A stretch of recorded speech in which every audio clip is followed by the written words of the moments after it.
Naaalala mo pa ba ang pagdurusa, ang masasayang alaala, ang pagtuklas ng katotohanan, ang pag-aabuso, ang korupsyon, ang dahilan ng pag-aaway? Uulitin ko, naaalala mo pa ba?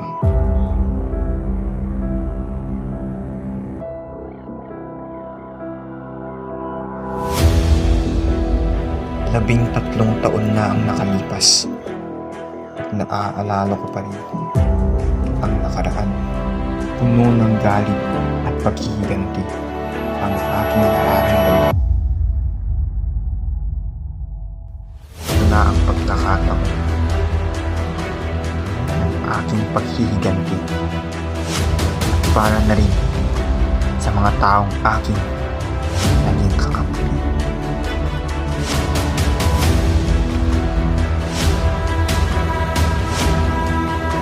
Sa palagay mo, sino? Isang tao na para sa akin ay dakila.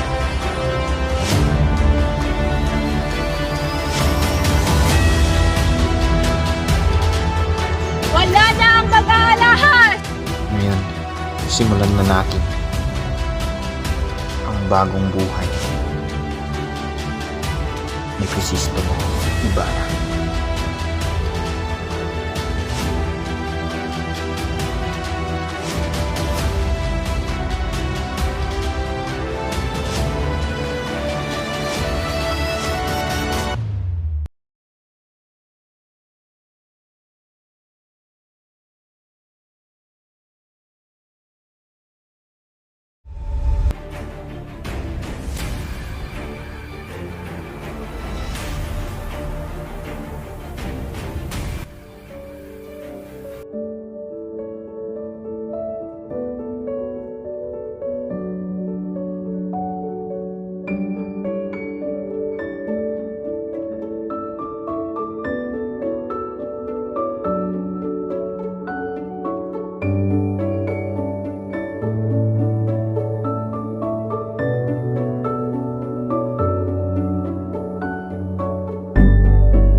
Ito ang symbol dito makita ang pinamasuksang sa ng paglalaya. Kita na ako ng mga ilog at tanawin. Kaya ang pinaka-importante sa akin ay ang mga alamat. Tulad na lamang ng alamat ng malapad na ito. Ito raw ang sinasamba bago dumating ang Diyos. Kasalaysay ko naman ang alamat ng yungib ni Doña Jeronima. Ang dalaga ay nabigo sa pag-ibig ng magpari ang kanyang kasintahan. Ngunit mas maganda ang alamat ng buwag ng bato.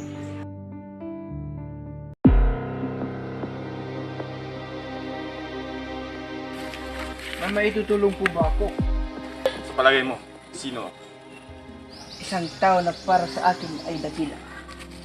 Ayaw mo bang maghiganti? Walang magagawa ang paghihiganti, Senyor Ibarra. Sapagkat hindi nito may babalik ang aking ina at ang aking kapatid.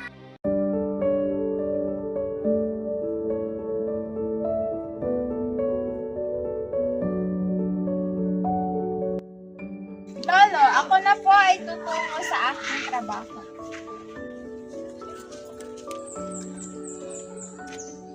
Magandang hapon po, Tandang Cielo.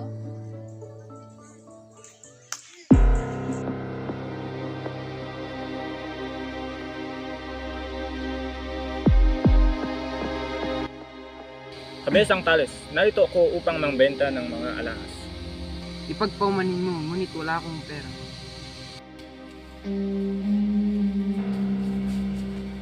Gusto ko ng mga brilyanteng sinauna. Si Ama ang magbabayad. May dala akong mga kwintas na Cleopatra, mga sadyang nakuha sa mga Pinoy, mga singsing na nagtagpuan sa isang Kartago. Nadala marahil ang mga iyon ni Hannibal pagkatapos ng labanan sa Cannes. Ang lakit ni Maria Clara. Iyon ay may brilyante at esmeralda. Nagugustuhan ko ang lakit. Magkano niyo ipagbibili? 100, 500 piso o gusto niyong ipagpapalit sa iba? Sasaguni ko muna sa aking anak na nasa bayan.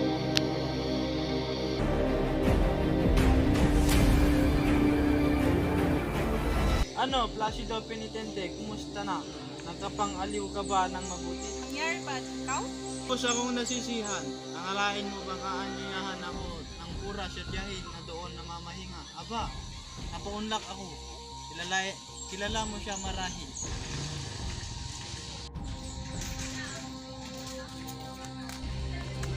Paano kaya kung si Makaraig na lang ang gawin natin pinuno?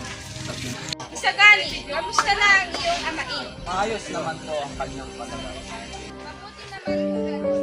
Ito ay tutol sa pagtanghal ng ulan. Ngunit nais naming mapanood ang ulan. Kaya ganda.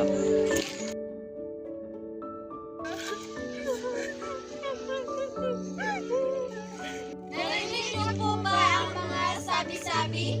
May nangyaring sabunutan. Ano ba talaga ang hangad na sa kanila ng mga mag-aaral? Kawalan ng pagdaan ng mga mag-aaral. Nangangako akong ihimukin ko ang aking mga kapatid. Pangako, himukin ko rin ang aking mga kapwang mag-aaral. Dalik ka, pumunta tayo sa laboratorio at may papakita ko sa iyo. Sige.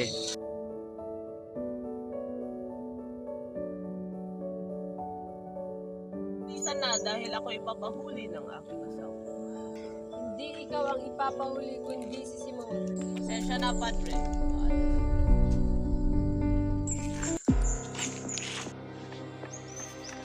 Tulungan niyo ako. Tumuloy ka! Halika at ikay aking gagamutin. Wala na ang mag-aalahas!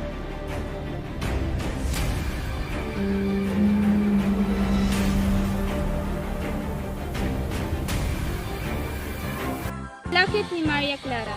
Iyon ay may brilyante at esmeralda.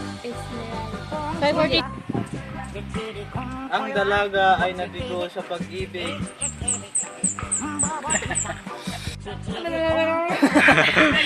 Tulad na lamang.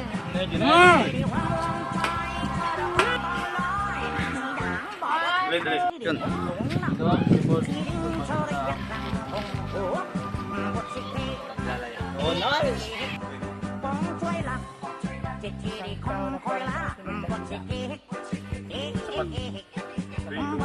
Sa palagay mo.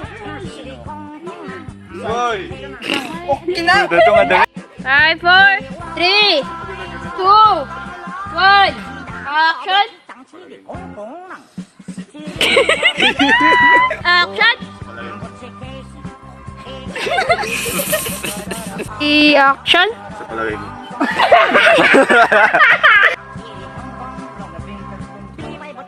Away na di revolver. Di revolver niya, ewan. Go! Cut! Sapagkat hindi siya sangayon sa pagka...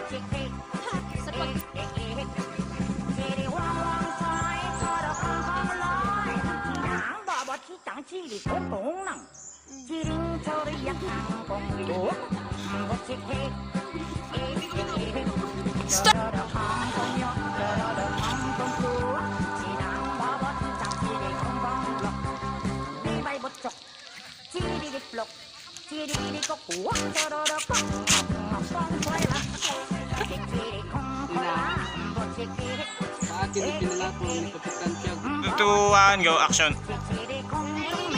Wala talaga.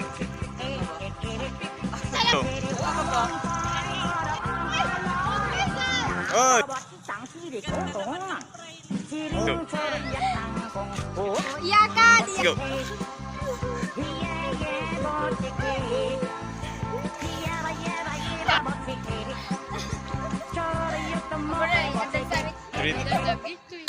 Oh, nalpasin na. Kaya ganda. Ba't andito ka? Hindi na ako papasok. Action. Kaya't panoorin ang unang nagsasalita.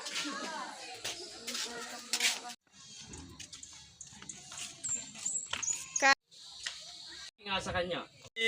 Marigatan ng action. Sinanubong ko na nagaya. 3, 2, 1, action. Mungkin ah. Hoy, cut. Jakyos. Katoy.